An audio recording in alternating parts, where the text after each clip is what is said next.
नमस्कार दोस्तों। एक तरफ प्रधानमंत्री मोदी हैं, जिनकी डबल इंजन सरकार की जिम्मेदारी है कि मणिपुर की स्थितियों को काबू में लाए और मणिपुर में जो कुछ हुआ 85 दिनों से उसकी जिम्मेदारी लें, संसद में आए, सदन में आए, जवाबदेही लें और जवाब दें, जो लगातार विपक्षी दलों के मोर्चे की तरफ से मांग की जा रही है। संसद के बाहर और संसद के भीतर प्रदर्शन, नारेबाजी, हंगामा, शोर और प्रधानमंत्री मोदी संसद से गायब है। देश के अलग अलग हिस्सों में दिख रहे हैं, कभी राजस्थान, कभी प्रगति मैदान, कभी कहीं, कभी संसदीय दल की बैठक में।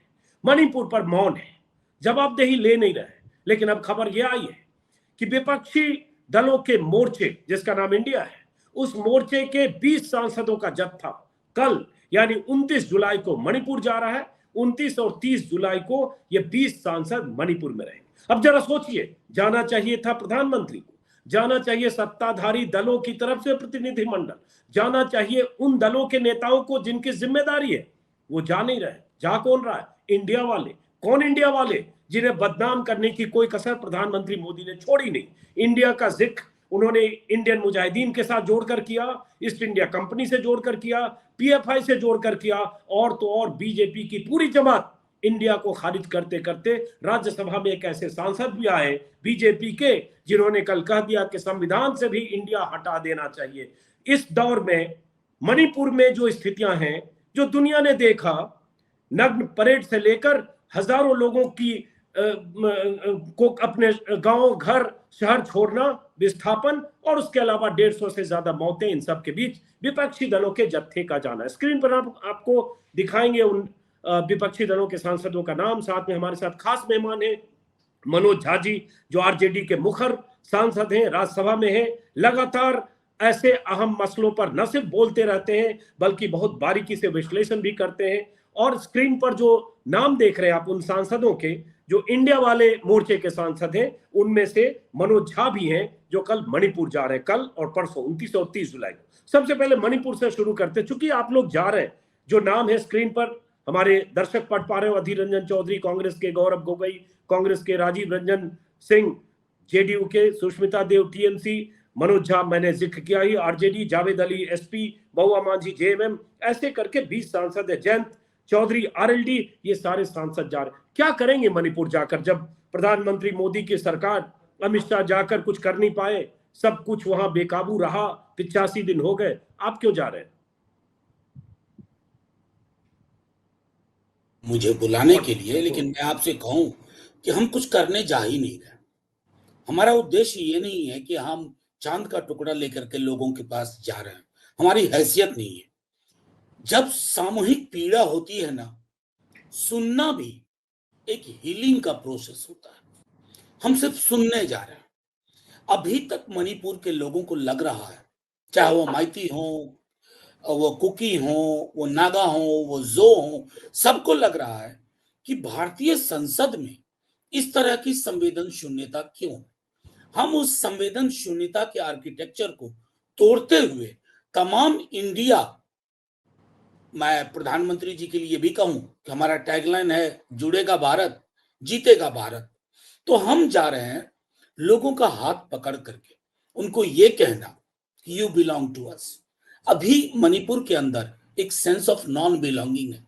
मेरे पास हर हफ्ते दस्तावेज आते हैं, इस तरह के दस्तावेज जो आपके रोंगटे क्या लिखा हुआ, क्या लिखा हुआ उस दस्तावेज में? एक बार स्क्रीन पर एक है इनएविटेबल स्प्लिट, दूसरा है 15 डेज। ये पुराना ही दस्तावेज है, मैं बता रहा हूं, हर हफ्ते दस्तावेज आते हैं। वो दस्तावेज किस बात के हैं?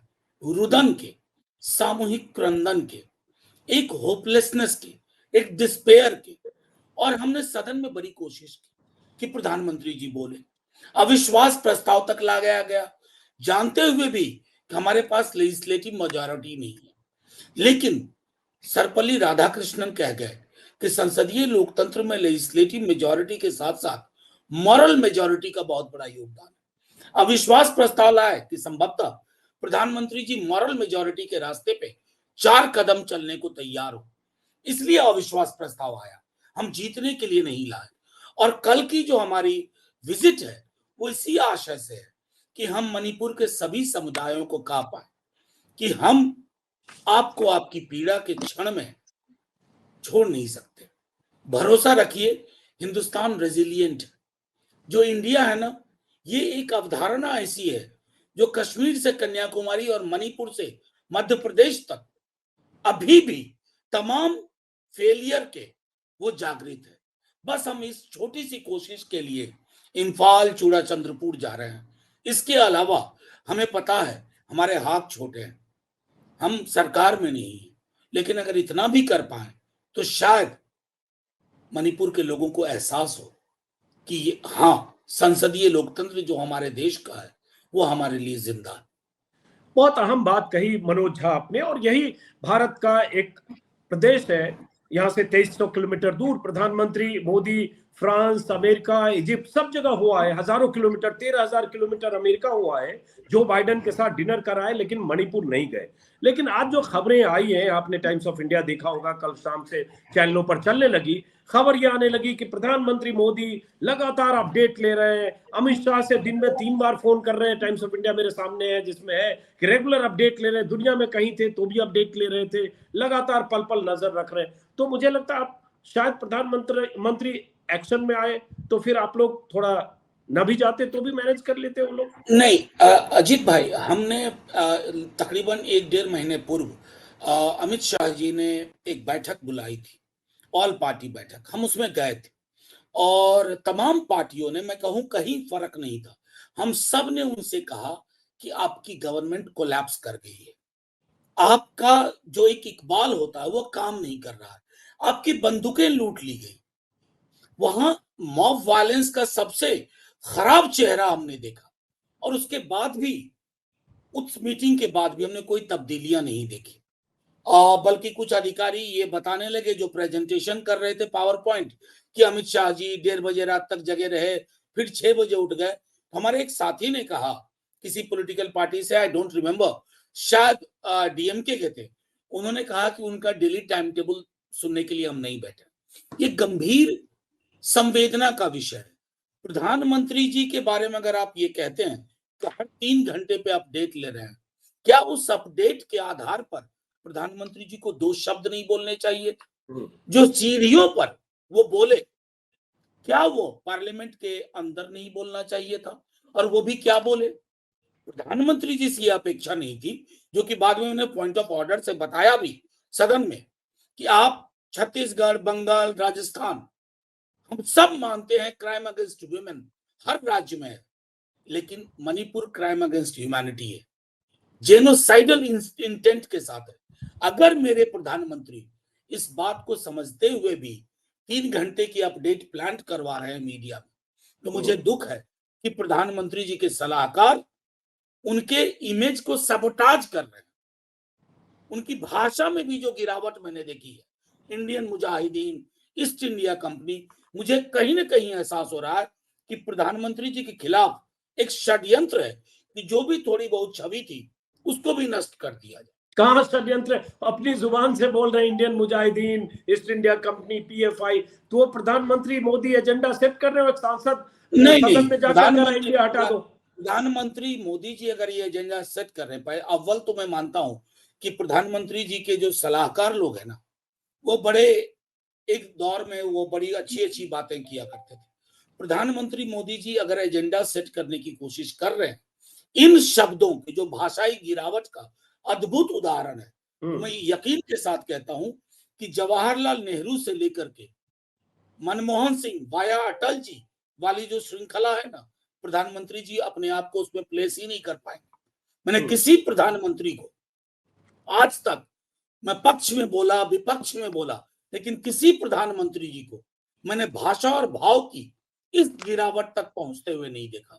ये उनकी छवि के लिए भी चिंता का विषय होना चाहिए, मणिपुर पे उनकी चुप्पी के अलावा। बहुत अहम बात तो आप कह रहे हैं, लेकिन प्रधानमंत्री ने जो कहा उस पर विपक्षी दलों ने जवाब दिया, आप भी जवाब दे रहे हैं। लेकिन मेरा मानना है, आप भी शायद मानेंगे, बड़ा कैलकुलेटेड बोलते हैं, वो परवाह नहीं करते कि आप क्या सोच रहे हैं, विपक्ष क्या सोच रहा है। उनको पता है कि उनकी कंस्टिट्यूएंसी क्या है और वहां क्या एड्रेस करना, चाहे पार्टी को या मुल्क के नाम को वो जोड़ दें इंडियन मुजाहिदीन से। अब जो आपने कहा, मैंने जो आपको बताया कि पल पल अपडेट लेने की बात, जाहिर है ये प्लांट की गई कल शाम। प्लांट करने की वजह ये थी कि आज सुप्रीम कोर्ट में सुनवाई थी, हलफनामे पर सुनवाई थी।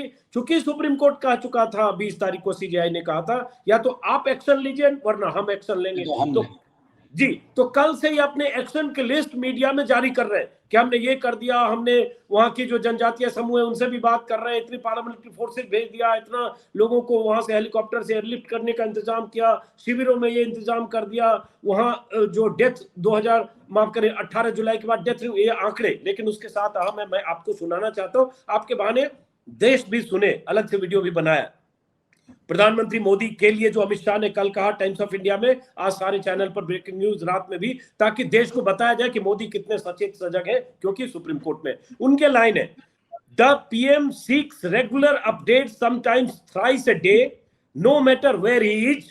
आप लोग कहते हैं विदेश में रहते हैं उनको कोई फर्क नहीं पड़ता, या नींद में है या मौन में है या जो भी है, वो कह रहे हैं कहीं भी रहे समटाइम्स वो 3 बार अपडेट लेते रहे। उसके बाद एक अहम है, क्योंकि आपने कहा प्रधानमंत्री पद की गरिमा, और उन्होंने कहा he has done more than any other PM to bring the area closer, मतलब वहां जो स्थिति है उसको खराब। अब जरा सोचिए, जिस प्रधानमंत्री को आप कह रहे हैं कि वो बोल भी नहीं रहे हैं, मणिपुर जाना तो दूर की बात, मणिपुर के मरहम पर जख्म लगाना दूर की बात, बल्कि अगर 19 जुलाई को वीडियो वायरल नहीं होता तो शायद इतना जो शोर हो रहा था होता भी नहीं। ये तो दबा के बैठे थे, एफआईआर के 2 महीने बाद तक गिरफ्तारी तो नहीं हुई थी। जी प्लांटेड स्टोरी पर भी मैं एक छोटी बात कहूंगा। अगर आपके देश का एक हिस्सा जल रहा, अंतर सामुदायिक संबंध खत्म हो गए, तो देश के मुखिया का क्या कर्तव्य बनता है? टेलीफोन पर अमित शाह जी से अपडेट लेना या लोगों से सीधे संवाद करना? प्रधानमंत्री जी तो अपनी कला बताते हैं, सीधे संवाद करता हूं, तो सीधे संवाद में मणिपुर मैटर नहीं करता, या फिर चुनाव के वक्त में मैटर करेगा, जब आपको इंसर्जेंट ग्रुप से भी सपोर्ट लेने में कोई दिक्कत नहीं। तो मैं तो सिर्फ ये कहूंगा कि जो समकालीन है उनको आपने ताली बजाने की विधा सिखा दी है, चाहे मीडिया की मुख्य धारा के लोग, लेकिन इतिहास जो है ना वो ताली बजाने वालों में नहीं होता। वो आपकी गणना एक ऐसे प्रधानमंत्री में करेगा, और माफी के साथ कहता हूं कि आज तक के आप सबसे कमजोर प्रधानमंत्री हैं। मैंने किसी प्रधानमंत्री को नहीं देखा कि उनके देश का एक हिस्सा जल रहा हो और एक शब्द ना बोले। अगर आप एक शब्द नहीं बोल रहे हैं, या तो आपने तय कर लिया है कि आपके ना बोलने से आपको इलेक्ट्रली फायदा है, और अगर इसके अलावा कोई दूसरा कारण है, आप बड़े मजबूर व्यक्ति हैं, आप मजबूत नहीं हैं। वह सारा औपन्यासिक विवरण है कि आप मजबूत हैं, आप बिल्कुल कमजोर प्रधानमंत्री हैं कि आप अपने नागरिकों को भरोसा नहीं दिलवा पा रहे। बस मुझे इससे इतर कुछ नहीं कहना। लेकिन अब जो आप लोगों ने अविश्वास प्रस्ताव का नोटिस दिया गौरव गोगोई ने, और अब साझा विपक्षी मान लेते हैं, अब जो खबर आ रही है कि 7-8 अगस्त को उस पर चर्चा होगी तो जवाब में प्रधानमंत्री मोदी को अपना पक्ष रखना पड़ेगा। यही आप चाहते थे, लेकिन प्रधानमंत्री मोदी भाषण झाड़ते हैं। पिछली बार भी जो अविश्वास प्रस्ताव हुआ था 2018 में भी भाषण दिया, अडानी के मुद्दे पर इतनी घेराबंदी के बाद भाषण देकर कह दिया एक अकेला आदमी सब पर भारी और उसके पीछे सब लगे। ऐसे कोई भाषण दे देंगे 40, 50, 60 मिनट, क्या हासिल होगा? नहीं, हासिल हमें व्यक्तिगत कुछ हासिल नहीं चाहिए अजीत जी, ईमानदारी से कह रहा हूं। मैं उन तमाम मीटिंग्स का हिस्सा रहा हूं जब अविश्वास प्रस्ताव को एक आखिरी उपकरण के रूप में सोचा गया। जैसा मैंने पहले भी कहा अजीत जी, पार्लियामेंट्री डेमोक्रेसी में एक होती है लेजिस्लेटिव मेजॉरिटी, वो प्रधानमंत्री जी के पास है, लेकिन प्रधानमंत्री जी भी दिल में जानते हैं उनके पास मॉरल मेजॉरिटी नहीं। यह अविश्वास प्रस्ताव उनके समक्ष एक आमंत्रण पत्र है कि लेजिस्लेटिव मेजॉरिटी को थोड़े वक्त के लिए दरकिनार करते हुए आप मॉरल मेजॉरिटी के माइलस्टोन्स अचीव करिए। हम उनको ऑफर कर रहे हैं। मेरे भी प्रधानमंत्री है अजीत जी, मेरा प्रधानमंत्री कोई विलग नहीं है, विपक्ष का कोई अलग प्रधानमंत्री नहीं होता है, विपक्ष के भी प्रधानमंत्री यही है। इनकी जो छवि दिनों दिन गिर रही है आम जनमानस में, खास तौर पे मणिपुर के पीड़ितों के बीच में। कारगिल का एक योद्धा कहता है, मैंने भारत मां की तो रक्षा कर ली, अपनी पत्नी की रक्षा नहीं कर। क्या ये शब्द सिर्फ अजीत, अंजुम और मनोज के पास आया? प्रधानमंत्री जी के कानों में नहीं गई होगी? वो तो 3 घंटे पे अपडेट लेते हैं। मैं सिर्फ इतना कहना चाहता हूं कि अविश्वास प्रस्ताव हमारे लिए जीत हार का विषय नहीं। हम प्रधानमंत्री जी को नैतिक बहुमत का जो एक आधार होता है वहां आने को मजबूर करेंगे। वो अगर बेहतर संदेश देंगे हमें कोई दिक्कत नहीं, हम हार करके भी खुश होंगे कि मणिपुर के लोगों को संसद की ओर से एक सामूहिक शर्म का इजहार अगर किसी ने किया तो हमारे प्रधानमंत्री। आप जानते हैं कि इसमें ऐसी कोई सकारात्मक बात नहीं होगी जो आपके लिए कोई ऐसा हासिल, ऐसा कोई टेक अवे आपको पता होगा, क्योंकि उसकी पटकथा वो सीकर में भाषण दे रहे हो, चाहे प्रगति मैदान में, चाहे संसद में। कल पीयूष गोयल ने कहा वो स्क्रिप्ट एडवांस में सामने आ रही है। जब आप काले कपड़े में आप लोग प्रदर्शन विरोध जता रहे हैं तो पीयूष गोयल ने कहा इनका काला मन है, काला तन है, काला धन वाले लोग हैं, इनका भविष्य तो बिल्कुल कुछ नहीं होने वाला। प्रधानमंत्री कह चुके संसदीय दल में ऐसा दिशाहीन विपक्ष हमने देखा नहीं। अब बाकी करप्शन और उन सब बातों का क्या करना। तो प्रधानमंत्री तो आप कहते रहे कि उनको मोरली वो बहुमत में नहीं है, वो मानते हैं कि ये इंडिया वाले कुछ लोग ऐसे जुट गए, इससे उनकी सेहत पर कोई फर्क नहीं पड़ेगा, इसीलिए वो टिकट पर टारगेट लेते हैं आपको। अजीत जी, उनको थोड़ा और इंतजार करना होगा। अभी तो इंडिया की मुंबई वाली बैठक बाकी है और जो कुछ दल भी उनके साथ आज दिख रहे हैं ना अजीत जी, मैं इससे ज्यादा कुछ नहीं कहूंगा, वो भी इंतजार कर रहे हैं कि थोड़ा हवा स्पष्ट हो जाए और वो होगी। और मैं कहता हूं प्रधानमंत्री जी कुछ भी कर लें, देश के लोगों को ये एक संदेश चला गया, ये प्रधानमंत्री चुनाव के अलावा कुछ नहीं समझते। देश के लोग, अभी मैं कुछ ऐसे विजुअल्स देख रहा था, शर्म आ रही थी मुझे, आंसू आ रहे थे। कुछ रिपोर्टिंग जो आप लोग करते हैं, तो प्रधानमंत्री जी को ये मुगालता अगर लोग दे रहे हैं कि वो हमेशा के लिए है, तो मैं उनसे इतना ही कहूंगा, कोई भी चीज हमेशा के लिए नहीं होती है।